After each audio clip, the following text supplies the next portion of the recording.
Thanks for stopping by the Junction, where we're trying to make connections between Ardmorites. I'm Ardmore Leader News Director Michael Dean Smith, and this week, Ardmore Leader continues our in-depth look at the April 7th ballots for Ardmore and the candidates that a lot of us are going to have to consider. We've got 4 people vying for the at-large seat on the Ardmore City Commission, and joining us now to talk about his campaign for that seat is Buddy Simon. So, Buddy, thank you for joining us in the Junction this week. Good morning, Michael. Thank you very much for the invitation to come over and speak to the people. I appreciate it. Yeah. Let's get this started just kind of by letting you kind of introduce yourself, tell us who you are, what you do, and specifically tell us why you want to serve on the Ardmore City Commission.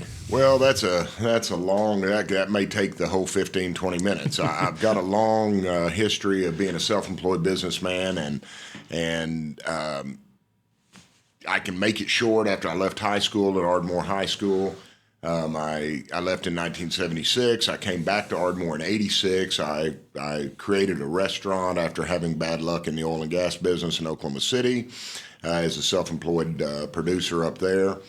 I came back, started Budrow's Rib Joint, and after a few other business endeavors, I'm now in the construction business with my son. My son and I are partners. We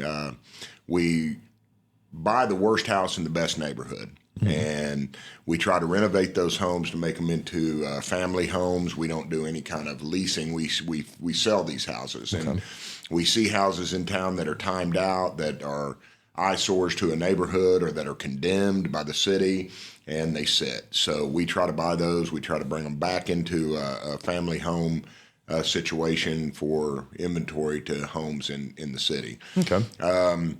So I've been a long time self-employed businessman, but I certainly am not a politician, and I'm not a public speaker. But like I said earlier, I have a big mouth and I know how to use it. I've got big ears and I know how to use those as well. So I've watched a lot of what's going on in the city.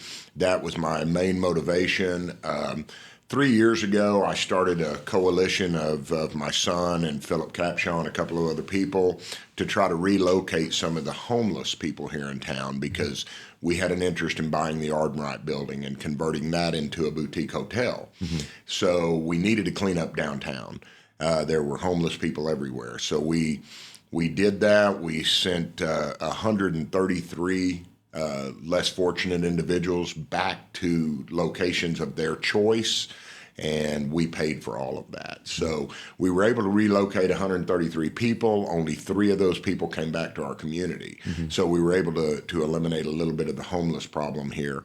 It's a national problem, mm-hmm. but we have it locally here as well. So that's one of my many platforms that I'm trying to run on here for this city commission position. Okay. Well, we'll have a couple opportunities to talk about maybe some of those other platforms.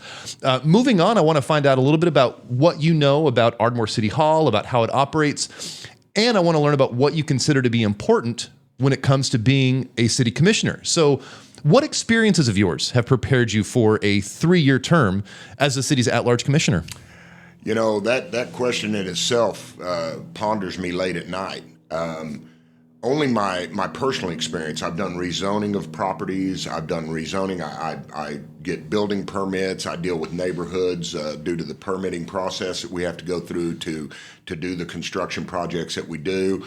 We have had some rezoning projects all the way back to 1986 when I had to rezone Budrow's Rib Joint to put in the restaurant that we did, up to today that we have some zoning questions that depend on our city commissioners to make the decision whether or not it's right or wrong for the city. Mm-hmm.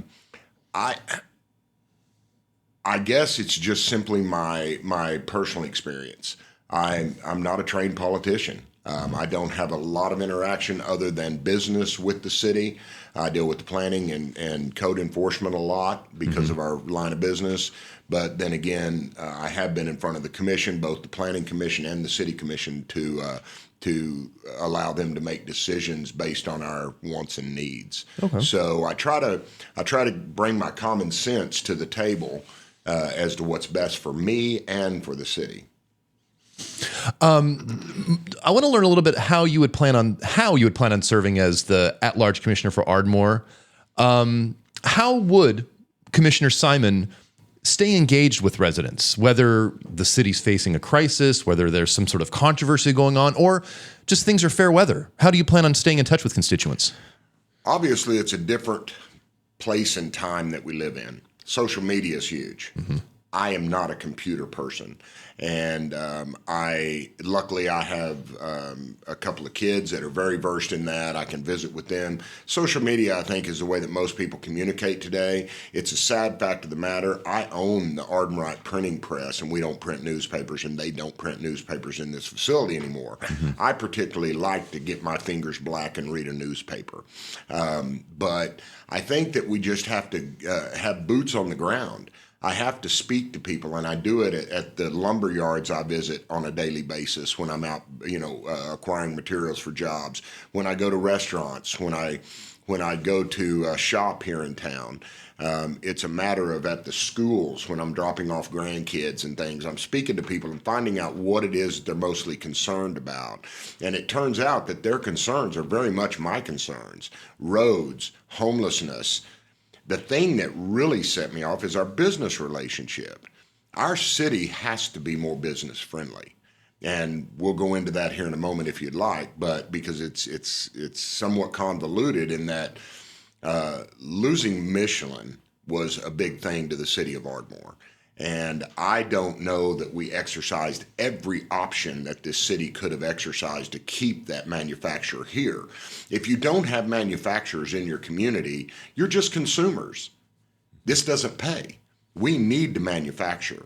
We're so lucky to have the distribution centers. Valero was Michelin, a lot of the other big manufacturers, because that brings trade to our city, brings residents to our city. So to answer your question, I think just listening to my constituents, my people, and constituents is a political term, but listening to the people that I talk to. And when they have a concern, it just so happens that it aligns with my concerns. I don't know what it is as a commissioner that I can do about it, but I will hold the power of a vote. And that in itself is what I plan to use. Okay. That and the commitment to clarity, Michael. I'm going to be clear to the people. There has been some expenditures of big amounts of money in the city of Ardmore here of late, and I don't know why.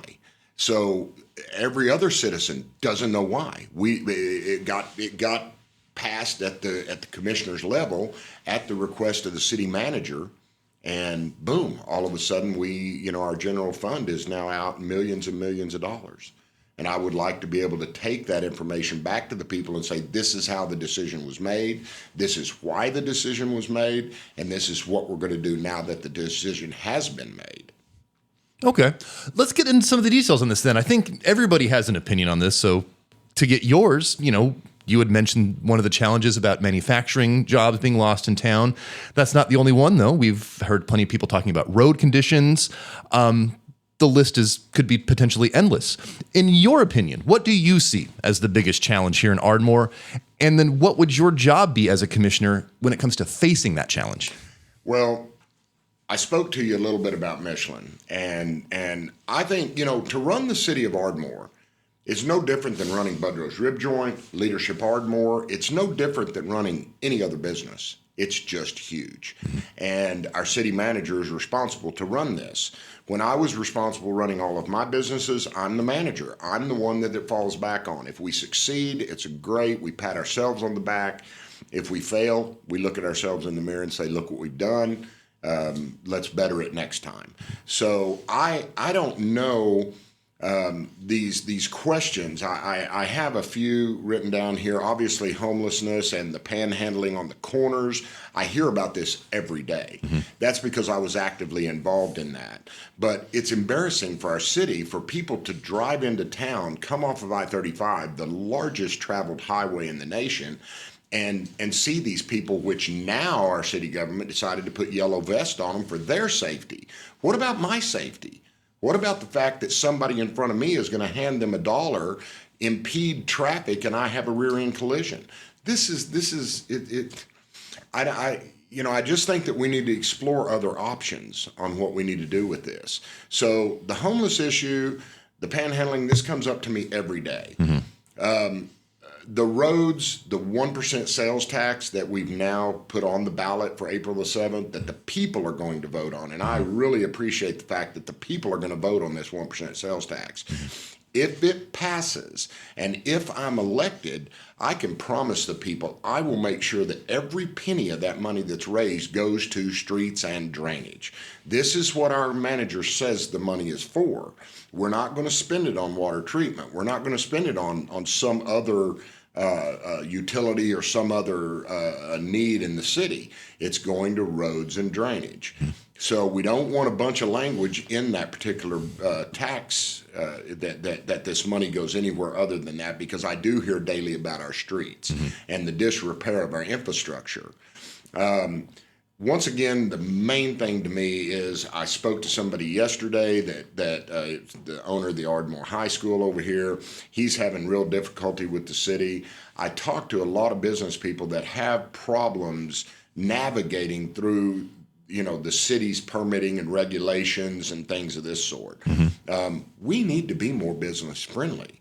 When I bought the Ardmore building with a large multi-million-dollar decision to renovate, not one person from the city ever called and said, "Congratulations on your purchase of the most historic building in the city of Ardmore. Let us know if we can help you." I don't need anybody's help.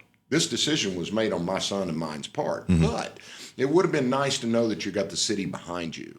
And that's what I think every single citizen of the city, regardless if it's a matter of your trash can not being picked up or buying multi-million-dollar pieces of real estate, I think that we need to be more business friendly. And we need to have an open access to these people that make these decisions. So the commitment to clarity, that's one of my paramount platforms. It's kind of funny. I deal with words. And right now, change is one of the C's. I have 4 C's on my platform. Change, core values, family, faith, friends, community. Those core values, that's what human beings are about. When you stray from those, you end up like some of the less fortunate that we see around. Common sense. Man, business is a common sense decision. We have to make sure that it's not just for us for profit, it's for everybody, that everybody benefits from this decision. And then the commitment to clarity, I say again, I have to tell my people, or the people that elect me into this position, why decisions are made, how they're made, and what we're going to do with it. Okay. You're looking at getting elected for a 3-year term as the at-large city commissioner.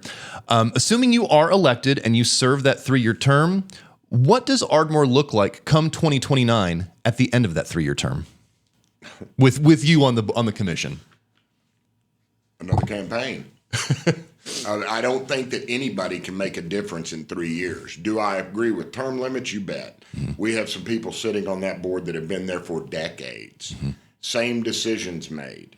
I think we need some change. We need some nuances. We need some new thoughts, some new ideas. So to be quite honest, another campaign. I think that a couple of terms a person can make some difference. Okay. I think they can make a difference.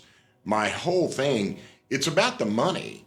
I'm trying to be elected for the money. It pays $100 a year. I'm kidding. Life-changing money, right? I'm kidding. So the fact of the matter is, it's, I hate to say that it's public service because a lot of things we do is public service, but I simply love the city of Ardmore. I adore this town. When I left in 76, I said I would never come back to this place. I was 17 years old, graduating from Ardmore High School with a low grade point average, trying to get out of town. Now that I'm back, since 1986, I relocated back to Ardmore. You couldn't push me out of here with a bulldozer. I love this city. I want to see it prosper. I would like to see it grow. I would like to be a change for some of the decisions that are being made. Yeah. And then finally, we've learned a little bit about you, about your policy platforms, about what you would like to see done on the city commission. But for this last question, to wrap this up, I want to learn a little bit about you personally. So thinking about various pieces of art, TV, movies, music, plays, video games, whatever it might be, what is something that you enjoy when it comes to arts like that, and why is it so enjoyable for you? Well, that's a good question, Michael. I don't golf. I don't fish. I don't have hobbies. I have family. And I spend the majority of my time, I was a single father of 2 children. I was lucky enough to raise those children to be wonderful citizens. My daughter's of Fort Worth. My son is here in Ardmore. My family is my hobby, and it's my absolute devotion. So movies, yeah, I like the old ones. You know, I can watch Scent of a Woman with Al Pacino and enjoy my hour and a half. I happen to like old classic rock and roll. Stevie Ray Vaughan, bless his heart, was one of the best. I'm turning on to a lot of this new country music. This Chris Stapleton guy, I mean, he really sounds great to me when he comes on the radio. I just don't have a lot of hobbies. Business is my hobby. It's, you know, I heard Elon Musk say one time, my mind simply doesn't turn off. And that's sort of my problem. And that can be a curse or it can be a benefit. In the middle of the night when you wake up and you're dreaming about a new business idea or you're dreaming about something that you're trying to do, it gets a little annoying that we can't turn it off. And I am OCD. I get very, very obsessive about things that I get involved with because I want to be 100% in that endeavor. This city commissioner race, I'm committed, and I appreciate the support that we've gotten so far. I'm actually humbled and impressed in spite of myself that there's so many people that would support me in this endeavor. But that's going to end up being my new hobby, and that's going to be my job. And I do it already because I'm very involved in what goes on in the city. But I would appreciate the support. I'd love to be elected. I would love to be frustrated for this first 3-year term because one vote out of five doesn't get a lot done. Mm-hmm. But at least we can know why these decisions are made, how they're made, and then I can transfer that position back to the people, and then they'll be a little bit more clear about how things are done. All right. Buddy Simon, he is one of 4 candidates running for the Ardmore City Commission at-large seat. Election day is coming up on April 7th. Voters need to be registered by March 13th if they want to cast a ballot in there. Buddy Simon, thank you for joining us in the Junction this week, and good luck with your campaign. Absolutely. I really do appreciate the opportunity to come and speak, and hopefully we can be successful in this venture and make some changes in the city of Ardmore that we dearly love.